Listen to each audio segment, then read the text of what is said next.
Palavra da Verdade, com Hernandes Dias Lopes. Ok, o texto que nós vamos trabalhar hoje está em Romanos capítulo 2, a partir do versículo 17, até o capítulo 3, verso 8. Eu peço que você abra sua Bíblia, Romanos capítulo 2, a partir do versículo 17.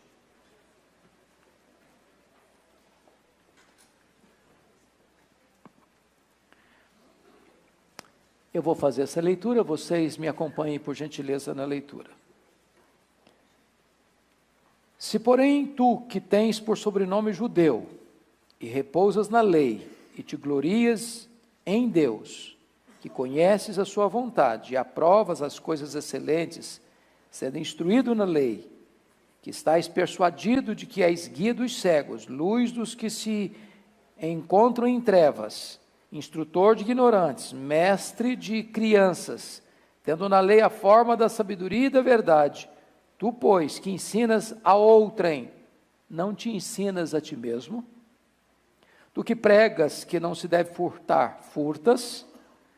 Dizes que não se deve cometer adultério e o cometes? Abominas os ídolos e lhes roubas os templos? Tu que te glorias na lei, desonras a Deus pela transgressão da lei? Pois como está escrito, o nome de Deus é blasfemado entre os gentios por vossa causa. Porque a circuncisão tem valor se praticares a lei. Se és, porém, transgressor da lei, a tua circuncisão já se tornou incircuncisão. Se, pois, a incircuncisão observa os preceitos da lei, não será ela, porventura, considerada como circuncisão? E se aquele que é incircunciso por natureza cumpre a lei, certamente, ele te julgará a ti, que, não obstante a letra e a circuncisão, és transgressor da lei. Porque não é judeu quem o é apenas exteriormente, nem é circuncisão o que é somente na carne. Porém, judeu é aquele que o é interiormente, e circuncisão a que é do coração, no espírito, não segundo a letra, e cujo louvor não procede dos homens, mas de Deus. Versos 1 a 8. Qual é, pois, a vantagem do judeu? Ou qual a utilidade da circuncisão? Muita, sob todos os aspectos. Principalmente porque aos judeus foram confiados os oráculos de Deus. E daí? Se alguns não creram, a incredulidade deles virá desfazer a fidelidade de Deus? De maneira nenhuma. Seja Deus verdadeiro e mentiroso todo homem, segundo está escrito, para seres justificado nas tuas palavras e venhas a vencer quando fores julgado. Mas se a nossa injustiça traz a lume a justiça de Deus, que diremos? Porventura será Deus injusto por aplicar a sua ira? Falo como homem. Certo que não, do contrário, como julgar a Deus o mundo? E se por causa da minha mentira fica em relevo a verdade de Deus para a sua glória, por que sou eu ainda condenado como pecador? E por que não dizemos, como alguns caluniosamente afirmam que o fazemos, pratiquemos males para que venham bens? A condenação destes é justa. Irmãos amados, eu quero conversar com vocês hoje nesta aula sobre o seguinte tema: na vida cristã não há espaço para presunção, soberba, altivez, orgulho. E eu gostaria de entrar nesse texto fazendo um breve resumo do que ele tratou até então, sobretudo dos capítulos 1, 18 até o que nós estamos considerando. Se você está acompanhando o raciocínio do apóstolo Paulo, ele vai dividir as pessoas em 3 grupos. Primeiro grupo, capítulo 1, 18 a 32. Ele está tratando dos pagãos, dos gentios, que não têm a revelação especial de Deus, apenas a revelação natural de Deus. Essas pessoas que não têm Bíblia, que não têm palavra de Deus, mas têm a revelação natural, Os céus proclamam a glória de Deus, os atributos invisíveis de Deus podem ser reconhecidos. E essas pessoas pagãs rejeitaram essa revelação, sufocaram a verdade pela injustiça, rejeitaram esse conhecimento de Deus, tornaram nulo em seus raciocínios, mudaram a glória de Deus em mentira, transformaram o Criador em criatura, em quadrúpedes, em répteis, que rastejam sobre o seu ventre, e mergulharam de cabeça na idolatria e na imoralidade. Esse é o primeiro grupo. Esses serão indesculpáveis diante de Deus, porque a luz que receberam, rejeitaram. Na aula passada, nós tratamos o segundo grupo, que são os moralistas, tanto gentios quanto judeus, do capítulo 2, de 1 a 16. Ele está dizendo no capítulo 2, 1 a 16, que alguns receberam a revelação especial, a Bíblia. Aqueles lá, diz ele no capítulo 32, que fazem as coisas erradas, aprovam aqueles que fazem as coisas erradas, mesmo sabendo que os que fazem as coisas erradas receberão a merecida punição de Deus, a morte. O salário do pecado é a morte. Apesar de saber que está errado, faz o errado, aplaude quem está fazendo errado, mesmo sabendo as consequências. Mas ele vai dizer no capítulo 2, 1 a 16, que os moralistas são piores. Por quê? Porque sabem o que é errado, condenam o que é errado nos outros, mas praticam o que é errado em secreto. Estão percebendo? Esses moralistas são acusados de 2 pecados. Primeiro, o pecado da transgressão. E segundo, o pecado da hipocrisia. Porque ele não aceita o que é errado. Ele reprova o que é errado no outro. Mas ele faz o que é errado em secreto. Então, esses também estão debaixo do juízo de Deus. Do juízo de Deus. Por quê? Porque Deus vai julgar até o segredo do coração dos homens. O tribunal de Deus avança, não apenas para um julgamento objetivo, daquilo que os homens veem, mas o julgamento de Deus avança também para o subjetivo, para as questões de foro íntimo, porque Deus vai julgar o segredo do coração. Agora, Paulo vai tratar do terceiro grupo. Terceiro grupo, se você perceber, olha comigo aí, qual a diferença do verso 1 para o verso 17. Portanto, eis indesculpável, ó homem é genérico. É genérico. É judeu, é gentio, todo aquele que se julga moralista. Mas no versículo 17 diz, se porém tu que tens por sobrenome judeu, agora está falando de um grupo específico. Que grupo? O judeu presunçoso. O judeu cheio de orgulho. Porque recebeu de Deus 2 dádivas especiais. Primeira dádiva, a circuncisão. Segunda dádiva, a lei. Mas a despeito de ter recebido de Deus essas 2 bênçãos, a circuncisão e a lei, eles se consideram melhores do que os outros e fazem da circuncisão e da lei um escudo de autoproteção para viver em pecado. Deus gosta mais de nós, Deus nos ama mais, nós somos superiores aos demais, porque nós temos a circuncisão, nós temos a lei, e se vangloriavam disso, apesar de serem transgressores da lei, e se contentarem apenas com o rito externo, e não com a transformação interna. Bom, dito isso, à guisa de introdução, já podemos entrar na exposição do texto. Então, quero dividir em 3 pontos a minha palavra hoje. Primeiro, a falsa confiança na lei. Está isso nos versos 17 a 24. Transformar uma bênção divina num falso refúgio. Aqui preste bem atenção, já de início fazendo a aplicação. Não pense que você está seguro porque você foi batizado. Não pense que você está seguro porque você fez profissão de fé. Não pense que você está seguro porque você é presbiteriano, ou batista, ou metodista, ou assembleiano. Não imagine que você está seguro por causa de símbolos espirituais. Se esses emblemas espirituais não mudam a sua vida, não mudam o seu interior, não transformam o seu caráter, você está confiando num falso refúgio. Então vamos ver. Primeiro, uma confiança infundada na herança externa e não na transformação interna. Versículo 17, pode ler comigo? Se, porém, tu que tens por sobrenome judeu e repousas na lei, te glorias em Deus.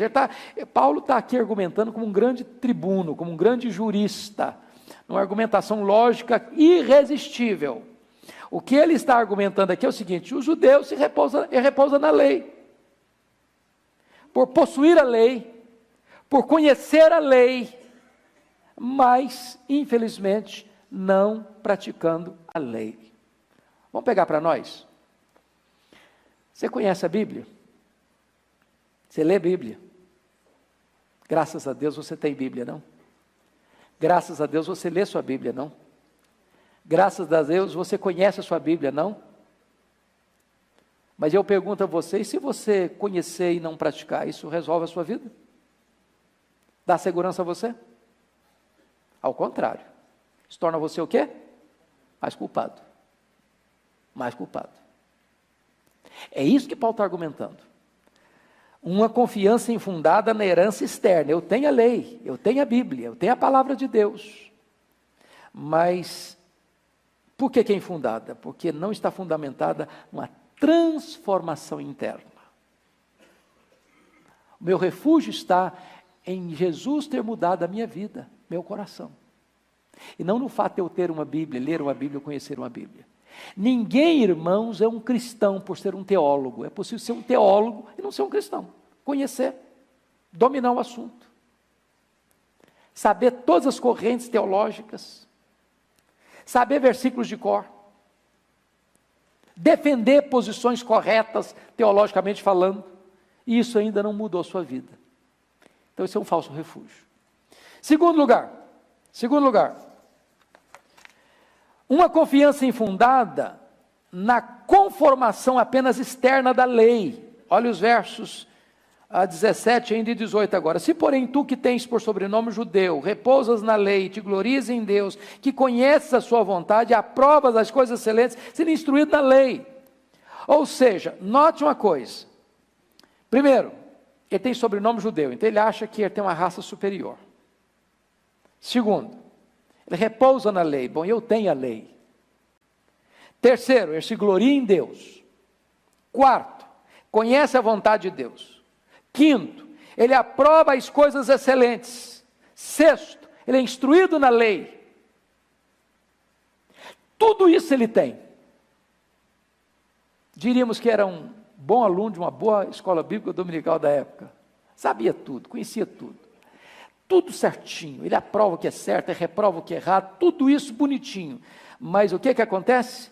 Tudo isso é externo. É fruto apenas de conhecimento intelectual. Isso não produziu nele o quê? Transformação. Corremos esse risco hoje, pastor Ival? Corremos. Corremos, irmãos. O conhecimento nos ensoberbece às vezes. Paulo diz isso em 1 Coríntios. O saber ensoberbece, o amor edifica. Tem muita gente aí que você se sente um pigmeu perto dele, uma formiguinha. O cara sabe demais, é um cabeçudo, sabe demais. Mas o grande prumo para saber se é um crente verdadeiro ou não é o quanto você sabe, é se o que você sabe mudou a sua vida, transformou seu caráter, se você é uma nova criatura. Esse é o ponto. Terceiro aspecto. Uma confiança infundada na análise superdimensionada de si mesmo. Veja comigo os versos 19 e 20. Olha aí. Que estais persuadido de que és guia dos cegos, luz dos que se encontram em trevas, instrutor de ignorantes, mestre de crianças, tendo na lei a forma da sabedoria e da verdade. Então vamos pegar um pouquinho aqui. nesse ponto. Como eles se autoavaliavam? Primeiro, eu sou o quê? Eu estou persuadido disso. O que é uma pessoa estar persuadida de alguma coisa? Ela está o quê? Certa, segura, convencida. Eles olhavam para eles mesmos e diziam assim, eu sou mestre, você é uma criança. Então, eu sou professor, você é um aluno. Mas você não é um aluno, você é um aluno do beabá. Eu sou mestre. Olha mais. O que eles pensavam deles mesmos? Eu sou guia. Versículo 19. Eu sou um guia. Você é o quê? Você é um cego. Então, quem conhece sou eu, quem sabe o caminho sou eu, quem tem discernimento sou eu, você é um cego, você sabe nada. Essa era a visão que o judeu tinha dos outros. O que eles pensavam mais? Eu sou luz, você está nas trevas. Eu sou o cara, entendeu? Eu sou presbiteriano, calvinista reformado, você o que você é? Cuidado com a soberba, cuidado com a ideia de você achar que você é o tal. Aliás, nota de rodapé, em lugar nenhum da vida, nem na igreja, nem fora da igreja, nem no trabalho, nem na escola, nem na convivência familiar, nem no relacionamento com os amigos, autoelogio não fica bem. Não é verdade, irmãos? Quando a pessoa aplaude a si mesma, isso é pedante. Isso é feio, isso não cabe bem. Não sejam os seus próprios lábios que elogiem você. Se alguém vai elogiar, deixa que o outro elogie. Você não. Você se autopromover não fica legal. Mas olha que mais, que eles estão pensando deles mesmos. Versículo 20, instrutor de ignorantes. Eu sou o cara, eu sou o grande professor aqui, vocês são ignorantes. O judeu pensava isso, eu sou o instrutor. Os demais são ignorantes. Eu sou mestre, vocês são crianças. Então, o que você está depreendendo disso, meu amado irmão, é que esses judeus, que ele está dizendo aqui, no versículo 17, você que tem sobrenome judeu, eles não estavam interessados, na verdade, em ensinar às pessoas a verdadeira lei de Deus. Eles estavam interessados em fazer das pessoas um fariseu emplumado. Fariseu emplumado. Eles estavam interessados em fazer discípulos deles mesmos, legalistas, julgadores. É quando você usa a religião para fortalecer o que você pensa, o que você quer, para a sua autoprojeção. Paulo está botando o machado da verdade nessa presunção, soberba. Quarto ponto, quarto argumento de Paulo, preste atenção. Uma confiança infundada em virtude de ostentarem uma conduta contraditória. Vejamos os versos 21 a 24. Os judeus são acusados aqui por Paulo de furto, de adultério e de sacrilégio. Se não, vejamos. Primeiro, o processo ensino-aprendizado está falido. Versículo 21, parte A. Olha aí comigo. Tu, pois, que ensinas a outrem, não te ensinas a ti mesmo? Agora Paulo está amarrando as pontas. Estão percebendo? Amarrando as pontas. Ou seja, eu me considero mestre. Você que está me ouvindo, eu chamo de criança. E ele está dizendo o seguinte, que negócio é esse? Você está ensinando os outros, você não ensina você mesmo? O que você quer passar para os outros não vale para você? O que você exige dos outros, você não faz? Albert Schweitzer disse uma frase que eu subscrevo. Ele diz assim: o exemplo não é uma forma de ensinar. O exemplo é a única maneira eficaz de ensinar. O que está acontecendo com os judeus presunçosos? Eles ensinam para os outros, mas eles não aplicam na própria vida deles o que eles ensinam para os outros. O processo ensino-aprendizado está falido, porque esse ensino é dirigido à cabeça, mas não passam pelo coração e não tem o aval da experiência. Segunda coisa, olha comigo, a honestidade é apenas de fachada. Versículo 21, parte B, confira aí. Tu que pregas que não se deve furtar, furtas. Ou seja, eu ensino, qual é o mandamento que proíbe furtar, gente, do decálogo? Quem lembra? Qual é o mandamento? Só 10 de cada vez, senão eu fico confuso. É o quinto, é o sexto, é o sétimo, é o oitavo, qual é? Pastor Ival, vamos pregar um sermão sobre os 10 mandamentos, tá bom? É o oitavo mandamento. O sexto é não matarás, o sétimo é não adulterarás, o oitavo é não furtarás. Ô, gente, o que é furtar, hein? É se apropriar de algo que não lhe pertence. Então você diz que uma pessoa que não pega o que não é dele, é uma pessoa o quê? Honesta. Honesta. Se você esquecer sua carteira, ninguém viu, só você viu. Cheio de dinheiro, você vai lá e devolve. Não é meu, eu não quero. Integridade. Só que os judeus ensinavam isso. Claramente o decálogo, os 10 mandamentos, o oitavo mandamento, não furtarás. Ensinavam isso, não furtarás, mas eles furtavam. Furtavam. Então a honestidade deles era de fachada. De fachada. Terceiro, a pureza moral é apenas de aparência. Versículo 22. A parte A, olha aí comigo.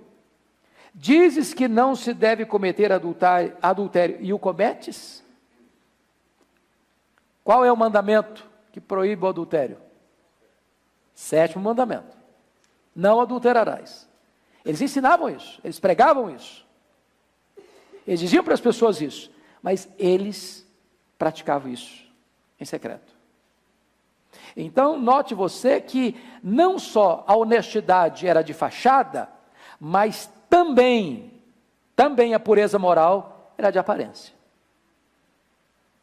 Quarto, a contradição religiosa era gritante. Olha comigo o versículo 22b. Abominas os ídolos e lhes roubas os templos. Vamos entender isso aqui. Qual o mandamento que proíbe ídolos, dos 10 mandamentos? Primeiro, segundo, terceiro, qual é? Segundo mandamento. Não farás para ti imagens, escultura. Se existe uma coisa que o judeu tinha horror, era de idolatria. Quando é que isso mudou na história dos judeus? Basicamente depois do cativeiro babilônico. Até o cativeiro babilônico, os judeus viviam se enroscando com os deuses dos povos. Depois do cativeiro babilônico, não, isso quebrou. Eles abominavam isso. Agora preste atenção no que está acontecendo. Sou contra a idolatria, abomino os ídolos. O que é que os judeus faziam? Os templos pagãos tinham ouro. Eles iam lá e pegavam o ouro dos templos pagãos e guardavam. Eles arrancavam o ouro dos ídolos. E aí, sabe o que está acontecendo com eles? Eles estão adotando um outro ídolo, detestando a idolatria. Qual outro ídolo que eles estão adotando para eles? Dinheiro. Dinheiro. Estão percebendo isso? Eu abomino o ídolo, eu vou lá e desvisto o ídolo de ouro, pego para mim. Saqueava os templos pagãos. Então note vocês que essa contradição deles era o quê? Gritante. Aliás, irmãos, o dinheiro tem levado as pessoas a ultrapassar a fronteira da consciência, tantas vezes na história. Você fica em dúvida, por que o fulano faz isso? É por convicção ou por conveniência? E o dinheiro tantas vezes pesa na balança da conveniência. Quinto, a obediência à lei é apenas aparente. Olha o verso 23. Quem pode ler o versículo 23 comigo? Vamos juntos? Tu que te glorias na lei, desonras a Deus pela transgressão da lei. Aqui, irmãos, nós devíamos todos nós vestir a carapuça e sermos mais humildes. Quem de nós não tem prazer de ter a Bíblia? Não é verdade? Que privilégio, que bênção. Convenhamos, nós não temos transgredido a palavra de Deus? Então preste bem atenção nisso. O que Paulo está tratando aqui é o seguinte: é o risco de você querer ser melhor do que os outros, jogar pedra nos outros, diminuir os outros, se sentir superior aos outros, dizer, não, eu conheço, eu sei, eu sou melhor, eu tenho mais conhecimento, eu tenho mais preparo, eu sou isso, eu sou aquilo, e você vai se elevando, se elevando, se elevando, e de repente você está se gloriando em algo e transgredindo aquilo em que você se gloria. Você desonra a Deus, desobedecendo aquilo que você promove. O que Paulo está dizendo é o seguinte: você judeu que se gloria de ser judeu, você está com esquizofrenia espiritual. Você aplaude algo e ao mesmo tempo você transgride aquilo que você aplaude. Último lugar, nesse ponto aqui, o construtor de pontes apenas está cavando abismos. Olha comigo o verso 24. Pode ler comigo 24? Pois, como está escrito, o nome de Deus é blasfemado entre os gentios por vossa causa. Ou seja, quando um crente, presta atenção no que eu vou falar, quando um crente se revela inconsistente, ele é pior do que um ateu. Eu sei que eu estou falando uma coisa muito grave aqui. Ele vira uma pedra de tropeço. Ele é motivo de escândalo entre os gentios. Os gentios, segundo Paulo aqui, blasfemam o nome de Deus por causa daquele que quer promover a glória de Deus e, em virtude da sua inconsistência, leva as pessoas a dizer, é isso aí que é ser crente? Com essa soberba toda, com essa altivez toda, com esse orgulho todo, estou fora. Aí o gentio blasfema do nome de Deus por causa do mau testemunho daquele que quer promover a glória de Deus. Então esse é o primeiro ponto que nós tratamos. Qual é o primeiro ponto? É a falsa confiança na lei de Deus. Agora vamos para o segundo ponto. O segundo ponto é a falsa confiança na circuncisão, versos 25 a 29. A circuncisão havia se transformado num substituto para a obediência. Em outras palavras, eles davam mais valor à marca física da circuncisão do que ao significado espiritual da circuncisão. Então vamos olhar esse ponto aí. Primeiro, a circuncisão não pode ser substituto para a obediência. Versículo 25. Pode ler comigo? Porque a circuncisão tem valor se praticares a lei. Se és, porém, transgressor da lei, a tua circuncisão já se tornou circuncisão. Então, o que foi a circuncisão?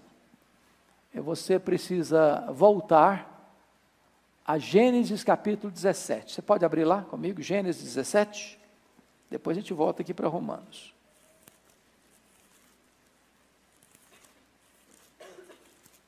Gênesis 17, versículo 10. Vamos ler só esse versículo. Gênesis 17, 10.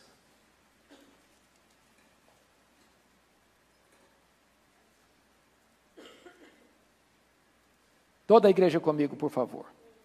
Esta é a minha aliança, que guardareis entre mim e vós, e a tua descendência.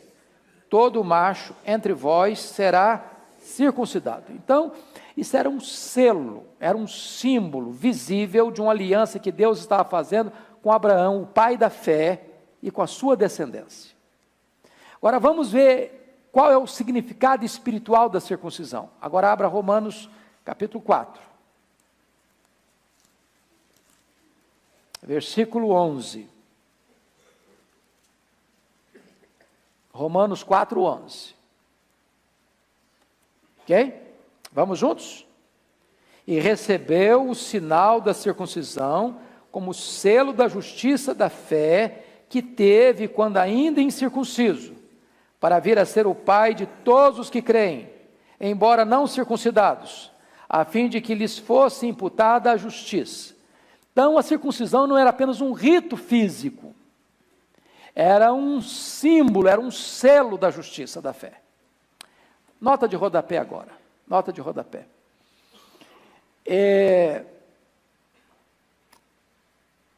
Por que Deus mandou circuncidar ao 8º dia?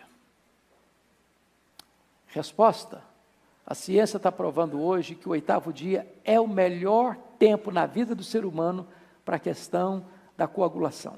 Uma cirurgia bem-sucedida, nenhum dia da história desse ser humano é mais bem-sucedida que no 8º dia de vida. Um Deus que conhece a ciência e é o pai da medicina estabeleceu isso, 8º dia. Segundo, a circuncisão ela é muito importante na questão do relacionamento físico, sexual entre marido e mulher. Melhora a qualidade da relação, por causa de tirar a hipersensibilidade do órgão masculino. Terceira coisa importante, o menor índice de câncer de colo de útero do mundo está em Israel. Por quê? Porque a circuncisão favorece essa questão. A probabilidade de contaminação para levar para dentro do útero da mulher é muito menor com a circuncisão do que uma pessoa incircuncisa. Então Deus é o Deus que ao mesmo tempo que cuida do corpo, está cuidando também de valores espirituais. Fecha a nota de rodapé. Então vamos voltar para a questão da aplicação teológica do texto. Então, o que Paulo está querendo dizer no versículo de número 26? Olhem comigo de novo. Versículo 25. Versículo 25. Porque a circuncisão tem valor se praticardes a lei. Se és, porém, transgressor da lei, a tua circuncisão já se tornou incircuncisão. Ou seja, não adianta eu ser circuncidado e viver uma vida desregrada. Porque essa circuncisão é um símbolo de algo espiritual, a justiça da fé. É a fé. É a mesma coisa do batismo. Você sabe que a circuncisão se transicionou para o batismo cristão, da mesma maneira que a Páscoa se transicionou para a ceia do Senhor. Pega a ideia do batismo. Tem valor você ser batizado e viver uma vida desregrada? Que segurança esse batismo traz para você? Nenhum. É isso que Paulo está argumentando com eles. Paulo está atacando o último refúgio dos judeus. Eles se consideravam melhores do que as outras pessoas, porque os pagãos eram incircuncisos. Eram considerados malditos incircuncisos, cães incircuncisos.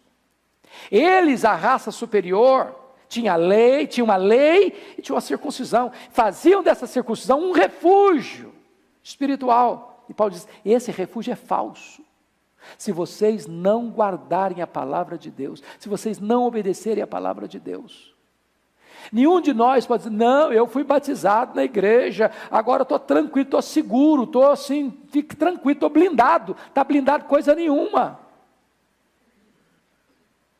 Não use um rito externo para ser um refúgio para você viver na desobediência. É isso que Paulo está ensinando. Segundo lugar, a transformação interior é mais importante que o rito exterior. Versículo 26. Você leu o 26 comigo? Vamos juntos? Se, pois, a incircuncisão observa os preceitos da lei, não será ela, porventura, considerada como circuncisão? Paulo está dizendo o quê? Imagine você um gentio, não foi circuncidado, mas ele está vivendo de acordo com os preceitos de Deus. Não é a obediência dele a verdadeira circuncisão? Terceiro argumento. O cumprimento da lei se dá por transformação interna e não por rito externo. Verso 27. Leia comigo. E se aquele que é incircunciso por natureza cumpre a lei, certamente ele te julgará a ti, que não obstante a letra e a circuncisão, és transgressor da lei. O Paulo está dizendo o seguinte: você tem a lei, você tem a letra, a lei, você tem a circuncisão, o outro não é circuncidado e nem tem a lei, mas ele vive em obediência aos preceitos de Deus, esse vai julgar você. Esse é, uma palavra entre aspas, melhor do que você. Porque não tem os elementos externos, mas ele tem a obediência interna. E o que agrada a Deus não é o rito externo, é a obediência do coração. É a realidade espiritual. Quarto lugar. O verdadeiro judeu não é o herdeiro do sangue de Abraão, mas o herdeiro da fé de Abraão.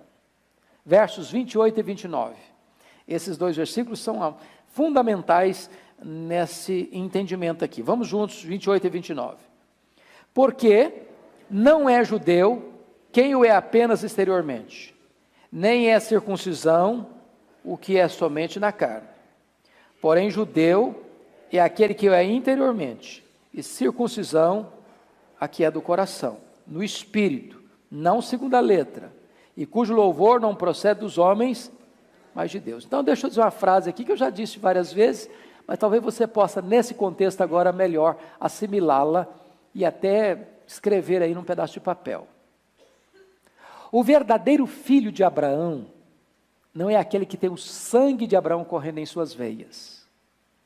O verdadeiro filho de Abraão é aquele que tem a fé de Abraão habitando em seu coração. Quem é filho de Abraão? O judeu, que tem sangue judeu nas veias, que consegue voltar no tempo e no espaço e provar que a sua árvore genealógica desemboca lá em Abraão. Esse é o verdadeiro judeu? Esse é verdadeiramente judeu de raça. Mas Paulo agora está usando um outro tipo de argumento. O que conta não é o judeu que tem sangue de judeu nas veias. O que conta é o judeu que tem a fé de Abraão no coração. Então, você que creu no Senhor Jesus, que está no mesmo caminho do pai da fé, esse você é o verdadeiro filho de Abraão. Mas aquele que tem o sangue de Abraão, o sangue judeu nas veias, mas que não está na fé, que não crê, você não é filho de Abraão. Aliás, foi este o terrível argumento, amargo argumento, contundente argumento que Jesus usou em João 8. Quando os judeus, não, nós somos filhos de Abraão, e Jesus, não, vós sois filhos do diabo, ele é o vosso pai. Já pensou um negócio desse? Que coisa amarga é essa? Porque o filho de Abraão é aquele que crê. Esse é o filho de Abraão. Então preste atenção agora, vamos aplicar para nós. Quem é o verdadeiro salvo? É o presbiteriano? É o batista? É o metodista? É o assembleiano? É o católico? Quem é o verdadeiro salvo? É o calvinista? É o arminiano? Quem é o verdadeiro salvo? É aquele que frequenta uma denominação? É aquele que tem um rótulo teológico na cabeça? Quem é o verdadeiro salvo? É aquele que creu no Senhor Jesus Cristo, cuja vida foi transformada pela regeneração do Espírito Santo, cujo nome está escrito no livro da vida, que recebeu o selo do Espírito Santo. Esse é filho de Abraão. Não confiemos em ritos externos, se esses ritos não têm a ver com aquilo que aconteceu aqui dentro de você, que foi essa transformação espiritual. É isso que Paulo está argumentando, irmãos. Paulo está destruindo os castelos e os refúgios falsos, para que na próxima lição, nós vamos entrar nela, na próxima oportunidade, levar todo mundo para uma mesma região. E a região é essa: todos pecaram e destituídos estão da glória de Deus. Não bata no peito. Não deixa a soberba ou a presunção encher o seu coração de falsa segurança. A segurança está em Cristo. E só nele. Pois bem, último lugar aqui desse segundo ponto. Olha comigo, por gentileza. A aprovação da verdadeira espiritualidade deve vir de Deus e não dos homens. Olha comigo a parte B do versículo 29. E cujo louvor não procede dos homens, mas de Deus. Os homens podem aplaudir você. E os céus, desculpem da expressão, dar uma grande vaia. Os homens podem dizer para você, ó, pedra 90.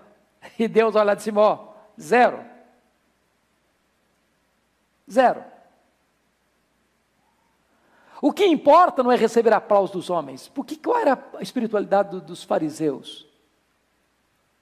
Eles mesmos aplaudiam a si mesmos e buscavam o que? Aplauso dos homens. Oravam na praça, na sinagoga, ficavam lá na frente. Quando ia orar, ficava de pé, olhar para os outros de cima para baixo. Queriam glórias, queriam aplausos, queriam reconhecimento dos homens. Se você lê atentamente o Sermão do Monte, o que Jesus Cristo fez foi exatamente destruir esse tipo de espiritualidade soberba, presunçosa. Quando você for dar esmola, faz a sua outra mão esquecer o que a outra fez. Quando você for orar, seja mais humilde.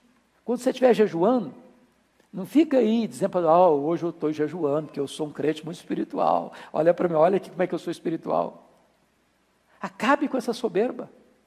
Acaba com essa mania de querer que os homens elogiem você, que os homens vejam você, que os homens reconheçam você. O que importa não é receber a aprovação dos homens, é receber a aprovação de Deus. Essa é a verdadeira espiritualidade. Mas eu termino o último ponto, capítulo 3, a falsa segurança nos arrazoados teológicos. E esse ponto aqui eu vou deixar para o Orival, que é mais entendido das teologias do que eu, porque Paulo está usando um argumento complicadíssimo aqui. Dentro da literatura teológica, da literatura, a gente chama isso de diatribe. O que é diatribe? É um recurso literário em que o mestre, pressupondo que o aluno vai fazer uma pergunta complicada, para colocá-lo numa enrascada, ele mesmo faz a pergunta e ele mesmo responde. Então, nos versos 1 a 8 do capítulo 3, Paulo levanta aqui 4 perguntas e ele mesmo dá a resposta. Mas a pergunta, quem está fazendo, é como se o opositor estivesse perguntando, e então ele, sabendo que as pessoas iam fazer a pergunta, ele mesmo faz e ele mesmo responde. Isso é um recurso chamado de diatribe. E é isso que Paulo está fazendo aqui. Então, quais são essas 4 objeções? Primeira objeção: o ensino de Paulo é uma sabotagem da aliança de Deus. Olha aí comigo, versículos 1 e 2. Qual é, pois, a vantagem do judeu? Ou qual é a utilidade da circuncisão?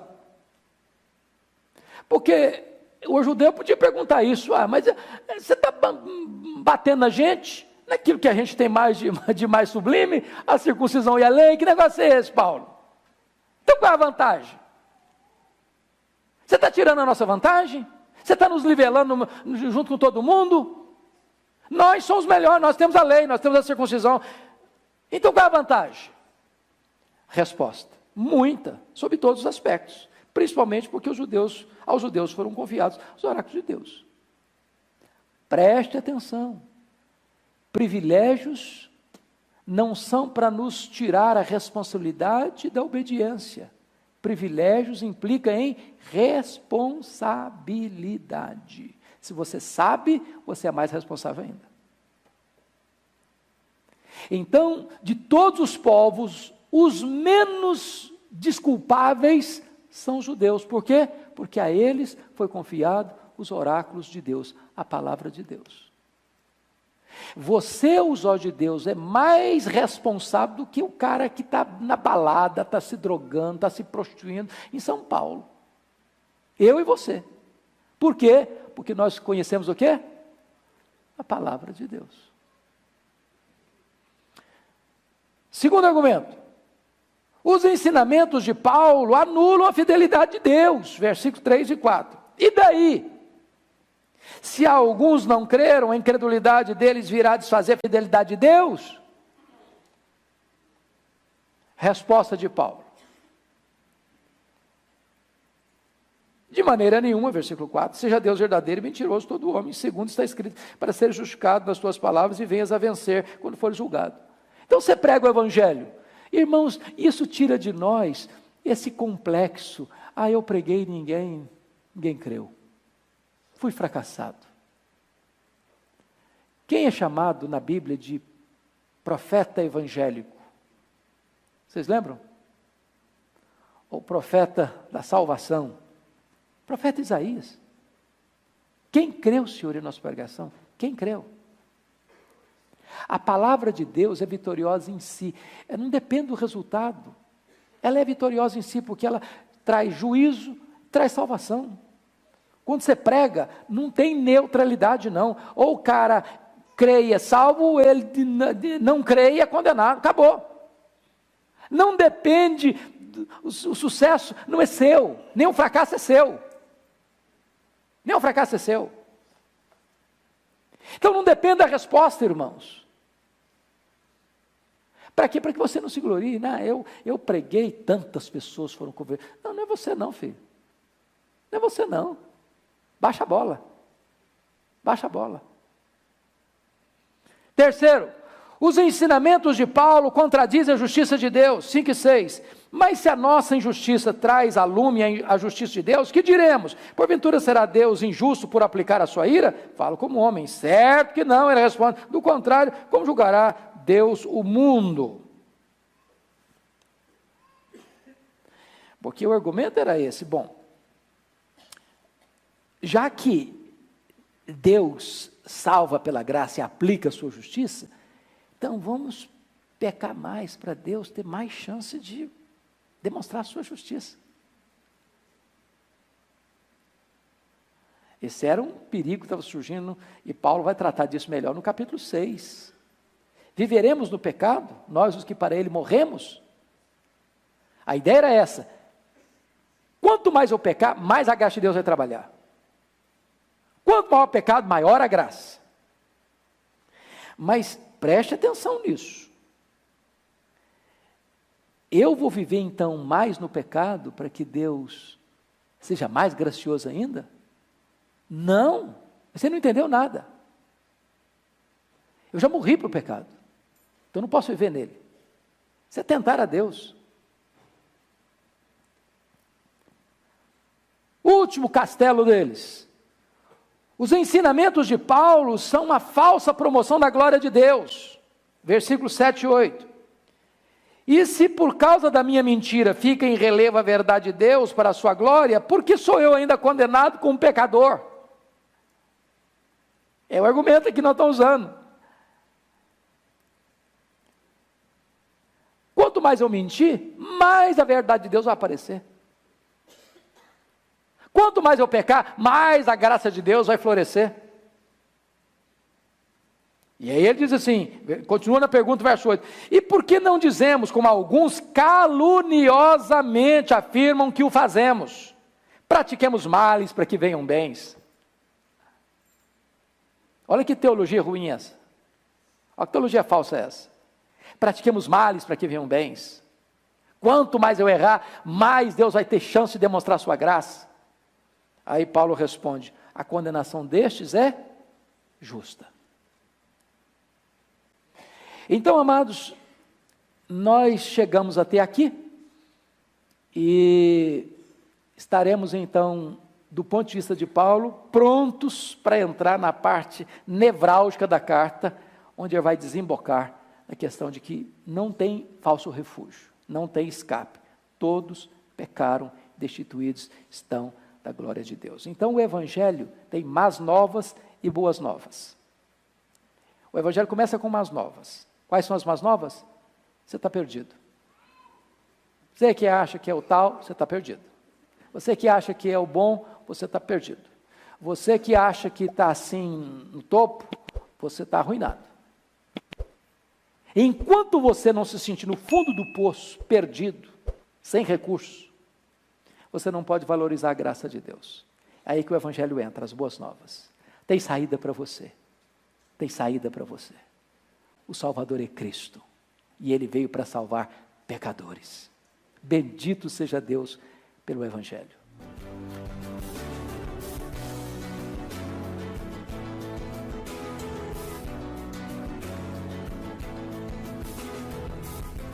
Palavra da Verdade, com Hernandes Dias Lopes.